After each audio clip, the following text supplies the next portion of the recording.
Hello again, fellow Mystery Files. Today I have 6 more theories, conspiracies, unanswered questions, what have you, about Agatha Christie novels that I will discuss. And I know these videos have been quite the discussion pieces in the past, so let's keep that going.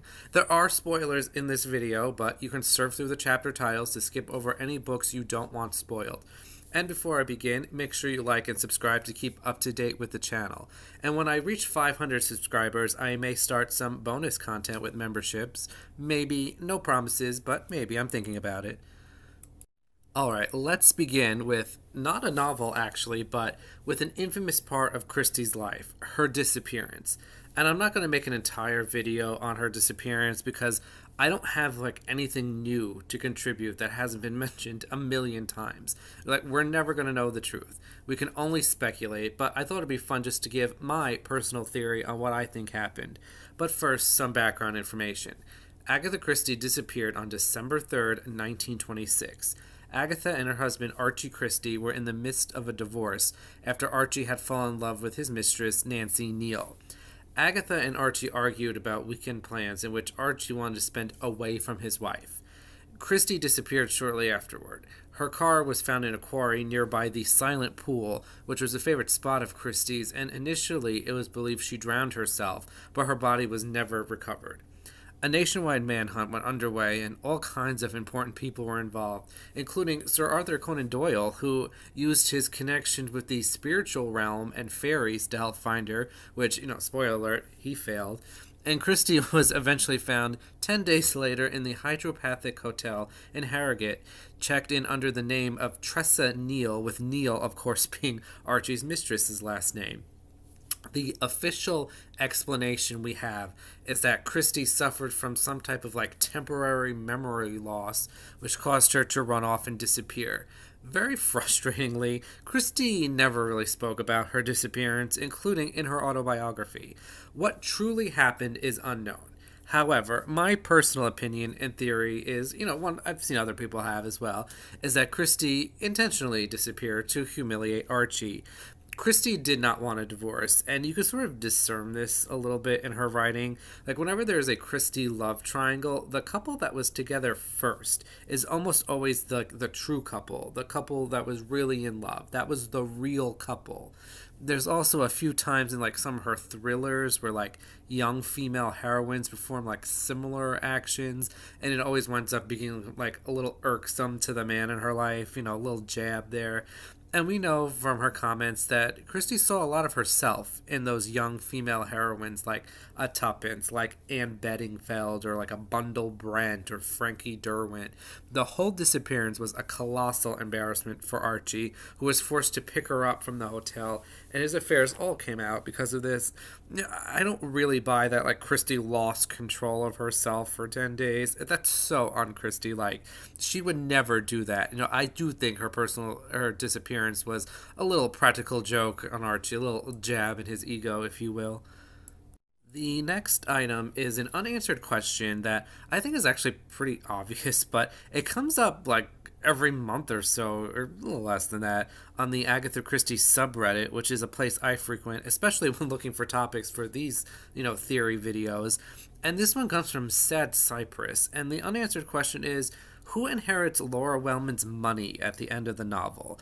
And this question is asked so often on Reddit. I thought I would just tackle it here. The answer to me is pretty clear. I mean, the answer is Eleanor Carlisle. It was always Eleanor, but this question does bring up a rather interesting plot hole in the novel, and this novel has many, and here's a refresher. Laura Wellman died intestate, without a will. This led her entire estate to be inherited by her closest living relative, her niece, Eleanor Carlisle. Eleanor was later charged with her aunt's murder as well as the murder of Mary Gerard. This is irrelevant to the conversation because Eleanor was acquitted, but had Eleanor been convicted and the conviction stood, that would be a whole different ball of wax. However, it comes to light that Mary Gerard is actually Laura Wellman's illegitimate daughter. That would make her Laura Wellman's closest relative. However, and this is where Christie errs, because Mary is an illegitimate daughter and thus could not inherit from Laura Wellman. Mrs. Wellman had no will, so Mary's not named in it, And it does seem like Laura knew this because she tried to like correct it as she was dying. It is not a known public fact, nor is it accepted legally that Mary is Mrs. Wellman's daughter. That letter that's produced in this book, that would not be enough to prove anything. And even if it was, it still doesn't matter. There was no DNA testing to prove anything here. This is how it would play out. And this might get a little confusing, and I was confusing myself here, so I'll go slowly. Aunt Laura dies intestate, which means everything goes to Eleanor. That is situation A. In situation B, we'll accept the impossibility that Mary Gerard inherited everything from Laura Wellman because of her status as an illegitimate daughter. After Nurse Hopkins murders Mary, because Nurse Hopkins is secretly Mary's aunt and Nurse Hopkins is exposed, the money would go to Eleanor anyway, because Eleanor is Mary's closest relative who is eligible to inherit from Mary, because Nurse Hopkins became ineligible to inherit from her own victim, assuming she is caught. So either way, as long as Nurse Hopkins is caught, the money winds back in Eleanor's hands, either directly from Aunt Laura or from Aunt Laura to Mary and then to Mary to Eleanor. And of course, I repeat, there is no way Mary Gerard would ever inherit from Laura Wellman unless she was directly mentioned in Mrs. Wellman's will. The English law at the time, and I did research this, forbade an illegitimate child from inheriting from their parents if there was no will or were not directly named in the will, even if their status was known. The exception was if the parents of the illegitimate child later married, and they were not married to other people at the time of the child's birth. This never happened, and in fact, Laura Wellman was married to someone else, and I believe Mary's father was also married to someone else, so there's no way for Mary to get this money. Nurse Hopkins' plan just wouldn't work. This is a huge plot hole here. She would never get her hands on that money no matter what. And we can also play out the hypothetical scenario where Eleanor is convicted and hanged. Aunt Laura's estate would go to the next closest relative of Laura Wellman, which is still not Mary Gerard. Mary Gerard is nothing legally to Laura Wellman. The money would go, I guess, to Roddy, and I suppose like Mary could have married Roddy, and then Nurse Hopkins got the money that way, but she'd also have to kill Roddy. This doesn't make any sense anyway, but I think it's very clear as the novel played out that Eleanor does inherit the estate in the end. I think the confusion comes from the fact that Christie makes mistakes here in regarding to Mary's status, because the novel sort of does imply the money would have gone to Mary, which isn't actually the case, but even if it were, it would just come back to Eleanor anyway because Mary died. Our next theory comes from Five Little Pigs, and it's the question of Philip Blake's sexuality. I should mention here that June is Pride Month in the US, so some of these theories in this video are themed around that. In this book, it is explained that Philip Blake's hatred for Caroline Crail stems from his childhood love of Caroline, who kept turning him down both as a child and as an adult. And when Amyas hooked up with Elsa, Philip tries to steal Caroline away, but she still refuses.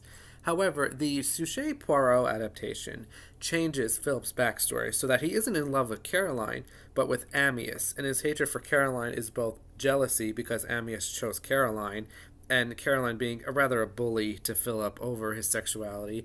And the thing is, this is a major change on paper, but it's actually like a really smooth change. Like, it fits, it makes sense. So it made me wonder about the Philip Blake in the novel. And you can certainly read the novel as if Philip is in love with Amyas. It makes a lot of sense, which makes the adaptation work seamlessly. It doesn't feel like one of those ridiculous changes sometimes made to be like different and edgy. It feels almost textual. And when you read the novel, there's a lot of like Philip fawning over Amyas, both as a friend and a painter. And it kind of does read in a sexual way. And of course you have the stereotype of Amyas being a painter, which in mystery novels from the Golden Age, painters are depicted as sexually free and bohemian and all that. And not just in Christie novels either. There's a lot of affection Philip has towards Amyas. And although it is depicted as a platonic male-male friendship, this is like an unusual depiction in a Christie novel. I really can't think of any other male-male friends depicted in this way in a Christie novel, or at least in the way Philip speaks about Amyas.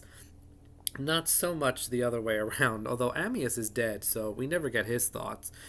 In addition, Philip's hatred toward Caroline seems rather personal. Philip pretty openly blames himself for Ammias's murder because he saw Caroline steal the quinine and then he didn't confront her about it. And while this could be, just general guilt over losing his friend, the way Philip reacts to this is extremely similar. And spoiler alert here for a murder is announced, but it is very reminiscent of the way Miss Hinchcliffe acts when she confronts Miss Murgatroyd's murderer and when she finds Miss Murgatroyd's body. I don't think there's a question about Miss Murgatroyd and Miss Hinchcliffe. That is absolutely a romantic couple. I don't have any doubts about that. So I think there is a romantic feeling within Philip Blake towards Ammias Crail, and whether or not this is like suppressed or or whatever. I don't think the adaptation conjures it out of nowhere. And we do know, especially around the mid 40s and 50s when this book was written and published, Christie was sort of hinting around about the sexuality of some of her characters, mostly minor characters. And even before this, we had rather gross depictions of obviously gay men, like Alton the butler from Lord Edgware Dies, Mr. Ellsworthy from Murder is Easy, and later Mr. Pye from The Moving Finger. But in the 40s and 50s, we do get very subtle indications about certain characters in positive ways. Obviously, Miss Hinchcliffe and Miss Murgatroyd come to mind, and we know in her notebooks, as transcribed by John Curran, Christie would sometimes list two men living together as potential characters for books written around this era. In particular, Mrs. McGinty's Dead was one of those novels, but the couple had to be cut because she needed more female characters for that book. So this was something that was on Christie's mind around that time. I don't think it's as far-fetched, though. I don't think the answer is totally clear either. Moving on to a similar topic from a different novel, and this also involves the sexuality of another artist character, and this time from After the Funeral. What exactly was the relationship between Cora Lansquenet and Miss Gilchrist? And this is actually brought up directly in the book, in which Susan asks what the deal was between them, specifically that if they were a couple or not, and it's denied. And I think Mr. Entwistle is the person who denies this, but he wouldn't know. And here we have Cora, another bohemian artist who was in a bad marriage and now has a very strong hatred of men. And we have Miss Gilchrist going on a lot about certain unnamed things for Cora that she didn't want to do, but she did. And I think their relationship is open to interpretation. Unlike Philip Blake, who I lean toward him having those feelings for Ammias, I don't really buy that here with Miss Gilchrist and Cora Lansquenet, but I can see where someone would suspect this. Although, if this is a lesbian relationship, it's a particularly problematic depiction of one, as Miss Gilchrist seemingly is not consenting to it, which is unfortunately not an uncommon depiction of such a relationship for this time. LGBT plus people, especially during the 50s here, were often the black sheep of the family, the weirdo, the deviant one. And you can see all of this in Cora and the way the family treats her. She's not quote-unquote right, which is another depiction of gay characters at this time. Again, I don't buy into this theory, although I do see some small pieces of evidence of how someone could think this way, but I just don't for this particular case. This theory involves two novels, At Bertram's Hotel and By the Pricking of My Thumbs, and involves a pretty forgettable character in Mr. Eccles, the solicitor from By the Pricking of My Thumbs. Theory is that Mr. Eccles is part of Bess Sedgwick's criminal gang from At Bertram's Hotel. If we remember at the end of that novel, it was revealed very implausibly and ridiculously that Bess Sedgwick was the leader of this criminal gang of thieves and whatnot who essentially used Bertram's Hotel as a front for their operations. They pulled off a number of heists, the most famous of which was the Irish mail train robbery. At the end of By the Pricking of My Thumbs, we learned that the solicitor slash creepy house agent, Mr. James Eccles, was caught up in a number of criminal enterprises, none of which had anything to do with the plot of that book, but it is mentioned that he was involved in the Irish mail train robbery. Although no direct connection is made to Bess Sedgwick, this is a direct reference to that book, seemingly confirming that Mr. Eccles was part of that heist. And it makes sense. And we know Bess Sedgwick had connections all over the place. Although she was based in London, there were operations in the countryside where the loot was stored. It makes sense for her to store those things in out of the way places like Sutton Chancellor, a very small village, and what better person to use than the creepy, shady house agent? It's actually possible that he may have taken over for the group after Bess Sedgwick died, because we're explicitly told Mr. Eccles is the brains behind the operation. He's not like the man of action. And by the pricking of my thumbs is set a few years after at Bertram's hotel. Although, he could have planned the Irish mail train robbery, I guess. Bess Sedgwick didn't have multiple planners. I guess it's possible. This isn't a theory, but rather a little Easter egg I thought I'd point out, especially regarding two of these lesser discussed novels, especially involving a character pretty forgettable. And this final discussion for this video is a pretty big one that I'm surprised I didn't include in a previous video because this is discussed a lot. And it comes from Nemesis. Just what exactly was the relationship between Clotilde Bradbury Scott and Verity Hunt? This is widely accepted to be a lesbian relationship by many readers of Christie, at least in regards to Clotilda's love for Verity. The book never mentions this at all, but a lot of readers assume this, and I disagree. I don't think this is a case of Clotilda loving Verity in a romantic way, but rather in the way the book says.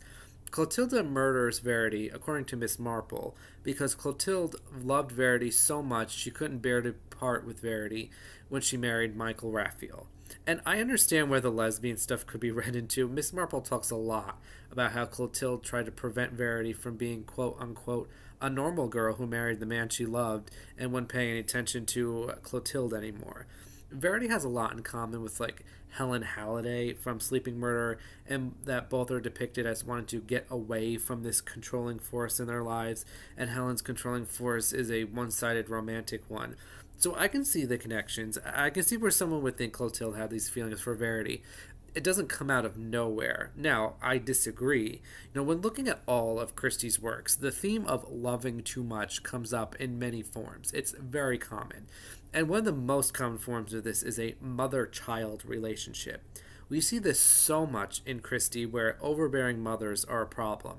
Cat Among the Pigeons, Five Little Pigs, Hercule Poirot's Christmas, The Hollow, Mrs. McGinty's Dead, They Do It Mirrors, the original concept of curtain, all have commentary on mother-child relationships in which the relationships are that the mother loved too much and this was seen as bad, and the relationships where the mother was more distant and that was seen as stronger and better for the child. This is so common, and one can't help but to think of Christie's own personal life. Christie's daughter Rosalind was always bothered by her mother's distance. Christie would leave a young Rosalind to go gallivanting around archaeological digs and ignore her for her writing. And Christie defends her mothering actions a lot with this argument that overbearing mothers are bad and hurt their children. The relationship between Clotilda and Verity is a mother-daughter like one. They are not mother-daughter. I believe Verity is Clotilda's ward, and I think that is what's going on in Nemesis. This is another, smotherly love thing going on. And I don't think it's in Nemesis, but in a previous Miss Marple novel, actually. It might be a short story. Miss Marple mentions a village parallel where the mother murdered her 6 children or something like that. So this is a concept on Christie's mind, especially in Miss Marple territory. Christie very much pushed this narrative that over-attentive parents were bad, and if you loved your child too much, you were hurting them. And I think that is what's going on here. I understand where someone could think Clotilda had romantic feelings for Verity. Her love is described as unnatural, which is, a code word slur for gay at this time. And I think for me, the Nora Broad stuff comes closest to me, like latching on to that theory.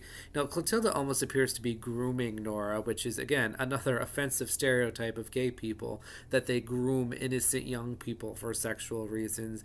And it comes off as icky in the book, but what Clotilda is doing is really just preparing Nora to swap her body with Verity's. So while this is another theory, I understand where it comes from, I don't believe it to be true. And I think this is a case of, loving too much and not in a romantic sense.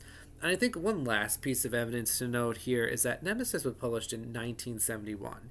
And if Christie wanted Clotilda to be a lesbian, she would have said that in 1971.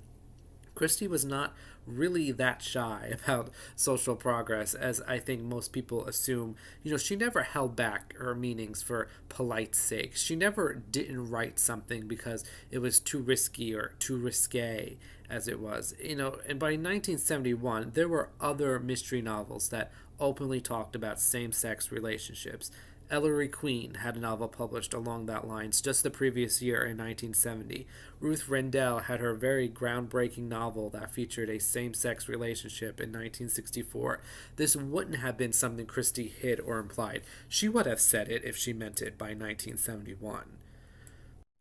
And that is it for this video. Let me know in the comments what you think about these theories, and if you have any other theories or unanswered questions you want me to discuss in a future video. Next week, I have a viewer-suggested video where I will rank Agatha Christie novels by decade. What is the best decade for Agatha Christie? Stay tuned to find out. Until next time, Mystery Files.